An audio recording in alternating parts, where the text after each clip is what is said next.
So, celebrating Black History Month is very important to me on a personal level because ultimately, I think when you think about all the distractions that we have with social media and just all the things that are happening in the world, it's very easy to forget things. And I think things like Black history are kind of unfortunately sometimes some of the things that kind of get either pushed aside or just easily forgotten because, we're always such creatures of the moment.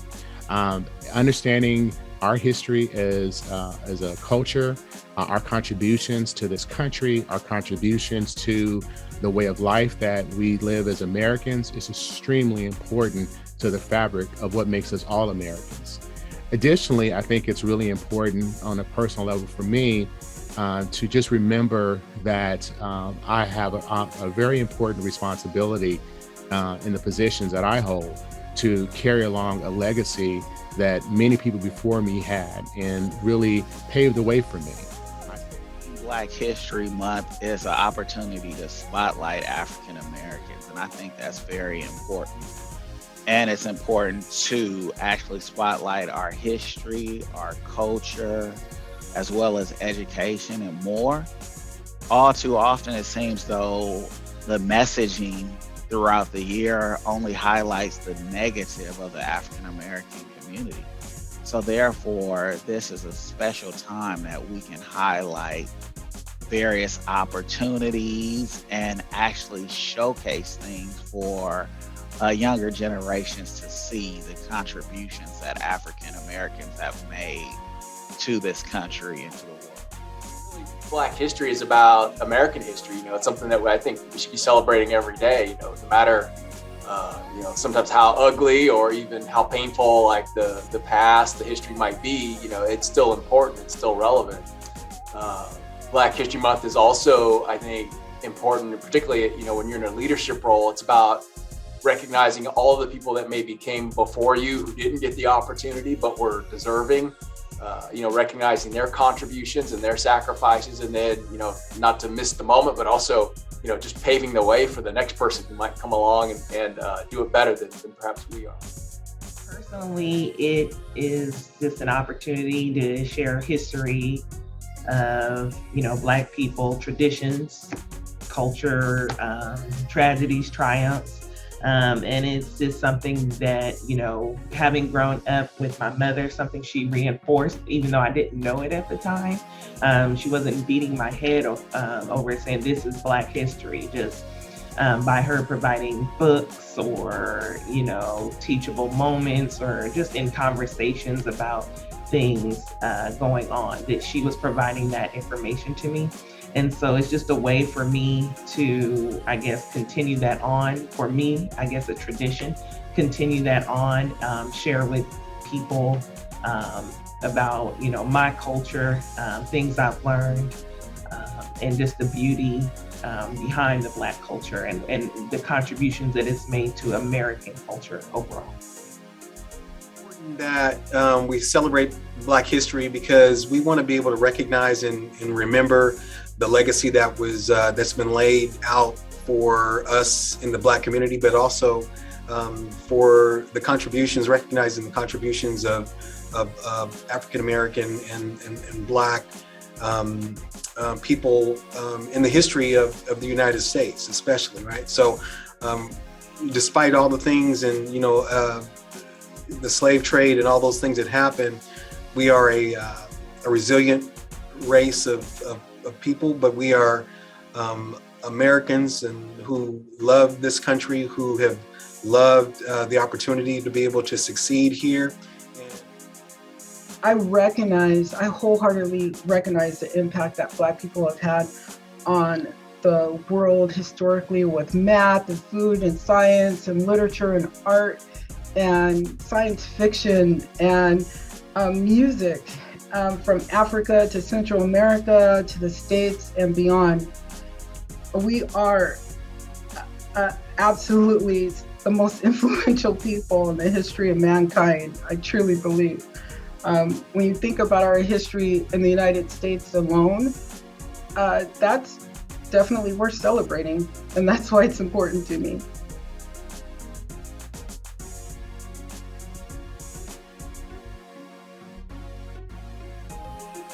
I think it's important that all cultures are recognized, and I think that Black history is no different. I think within probation and within law enforcement, it's important for our deputies and officers to understand, once again, that the path that we walk to get here were paved by many other people. Most of our counties, frankly, there weren't a lot of probation officers of African American descent for many, many years. And so, for those of us who have the privilege of sitting in these positions today, it's important to know that somebody had to be the first. And many people before us probably went through a lot of challenges and probably some indignities along the way, to make these opportunities available for us here. So I think within probation departments, it's important to understand kind of, once again, the path and the history that was laid before us. Probation has been a place of second chances. So I think culturally speaking, that just, attracts a diverse culture. For Black people and people of color, I believe that, we are full of second chances. And, when you go through this world and, sometimes the world can be a very cruel place, and, being seen as other and know you're not allowed a second chance, then when you will gravitate to somebody who wants to give you an opportunity, who wants to give second chances. And I think probation, above all, we just want to help, and we're big advocates. We advocate on behalf of victims and our clients and our community. Our stats are very good. We exceed in many areas. The way the county looks in terms of demographics. I think about examples like the Black Child Legacy Campaign and connecting officers to communities, who look just like them, connecting the officers to communities that look the same. It really lends itself to, conversation starting at a different place, the rapport and, understanding the Black experience, I think, become, at least in many ways, kind of givens. Like the conversation starts further down the road, and I kind of come back to my own, experience when I was, contemplating whether or not to apply for chief probation officer. I remember vividly walking through our youth detention facility and, seeing these kids, as I mentioned, kind of all Black and brown. And, for me, it resonates because, excuse me, the kids look just like my sons. And,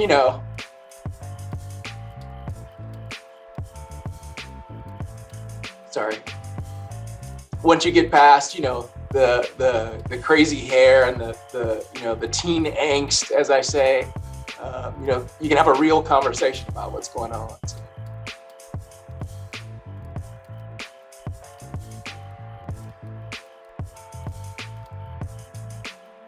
I have been influenced by the fact that my family came to this country in search of creating a better life, a good life for me and my family.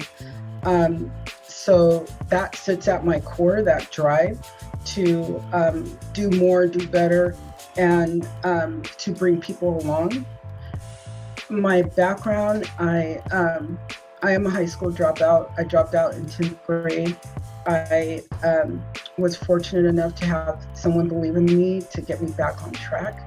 And because I got back on track, I was able to now be positioned to hold this job.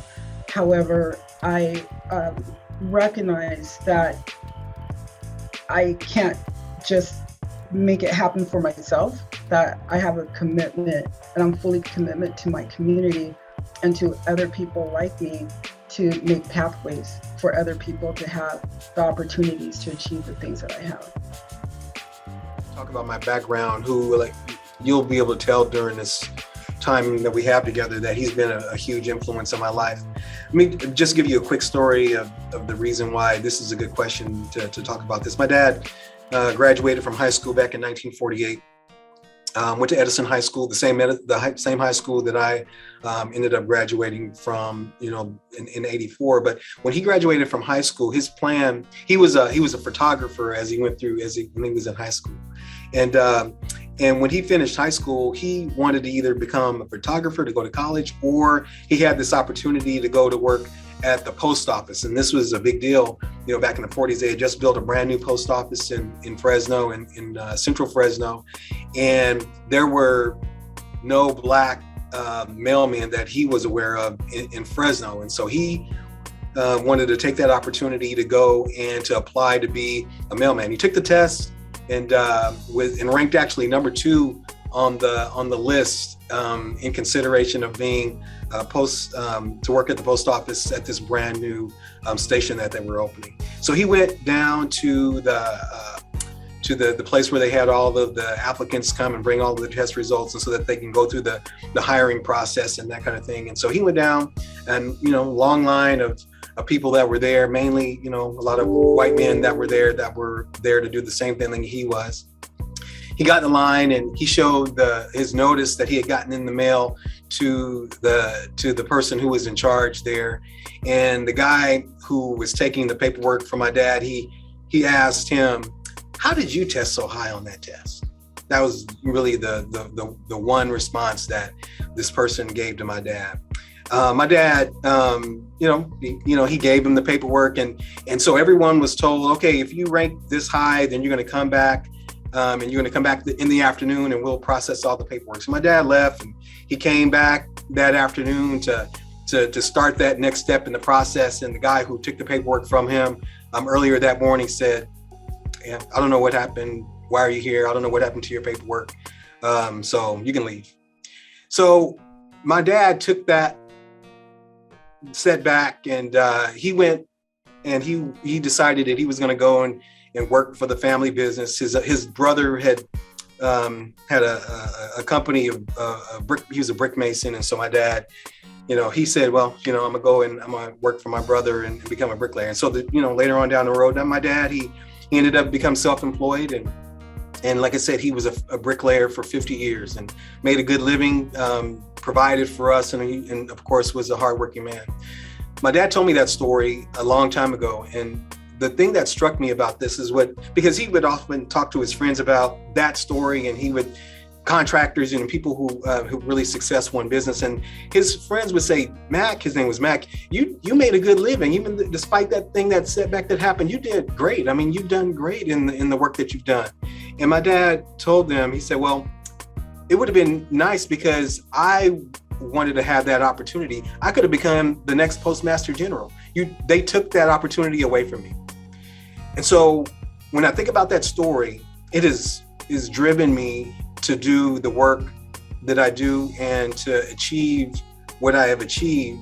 And then not only has it really informed the way that I do the work that I do, and as I've worked my way through our probation department, but also as a probation officer, as I came up through the department, is looking at not just our Black and brown people, because that's a lot of who we serve here, but people who have criminal backgrounds and they've had a hard time and they come to our doors.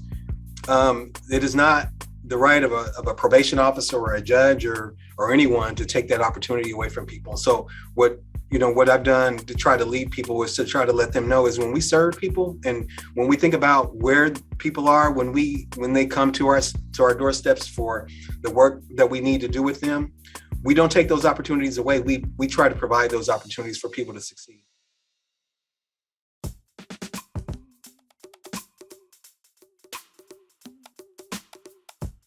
Some of the initiatives that have been taken by probation to combat discrimination it started a while back with disproportionate minority contacts, what was known as DMC, and basically training community partners after training departments in DMC, which, really focused on people of color being contacted more by police, looking at housing, education, socioeconomic issues, and various factors that would contribute to this.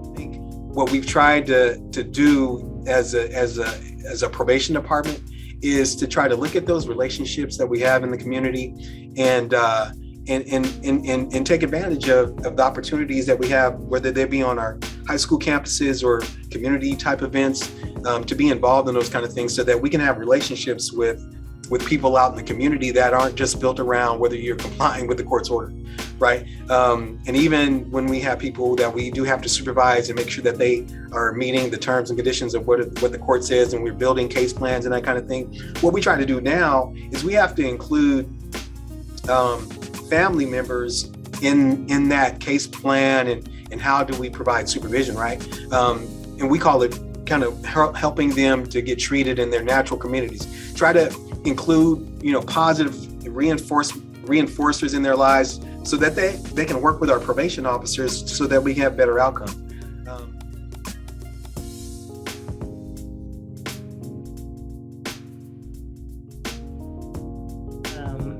We get back to visibility matters.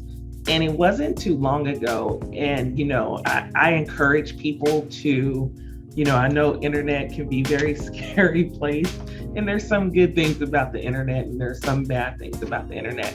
But, it wasn't too long ago, and you can Google images, and I'm not talking about like hundreds of years ago, I'm talking about up to recent. And you just seen people, particularly people of color, as other. And, with probation, I don't think that's the case. We are a reflection of our communities. I'm a reflection, I'm not from San Diego County, but I'm a reflection of San Joaquin County, and now I'm a reflection of San Diego County.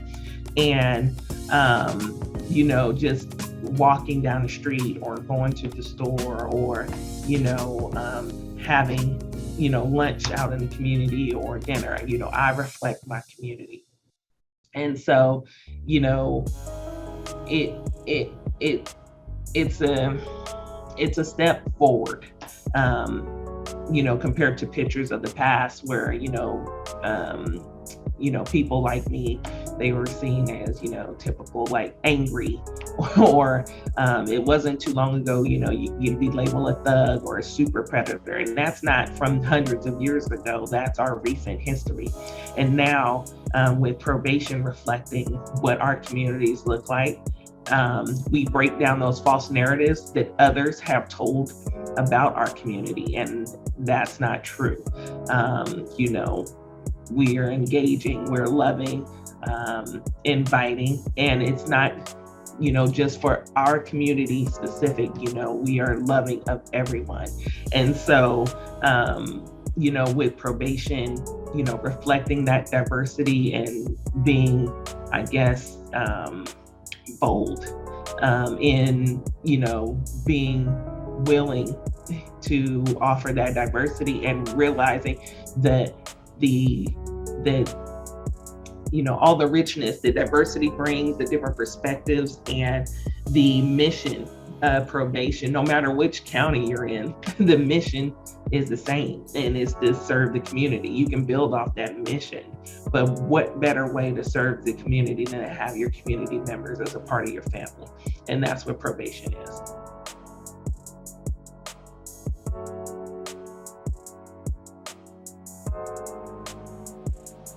Well, what I would add, I would just like to say thank you. Not everybody's brave to have this conversation about what, Black history is and what it means, and allow a space for, someone like me just to talk from the heart and, say what's on my mind, and, not be afraid. And so, just thank you for allowing the space for, people that look like me, to basically speak from the heart and say what I feel, one, about being a part of the probation family, and that's California Probation, be a part of the probation family, and show that, what richness and boldness and beautifulness is out there when you embrace diversity and when you create belonging in a space. So thank you for having this platform for us to speak. Thank you for showing others, some other little girl or person of color that, hey, you belong in this space as well. This is a great profession if you want to join, if you want to help your communities. This is a great place to do that work. And, either to work with the local probation department or come work in a probation department. So thank you for allowing this space for me to speak from the heart about, Black History Month.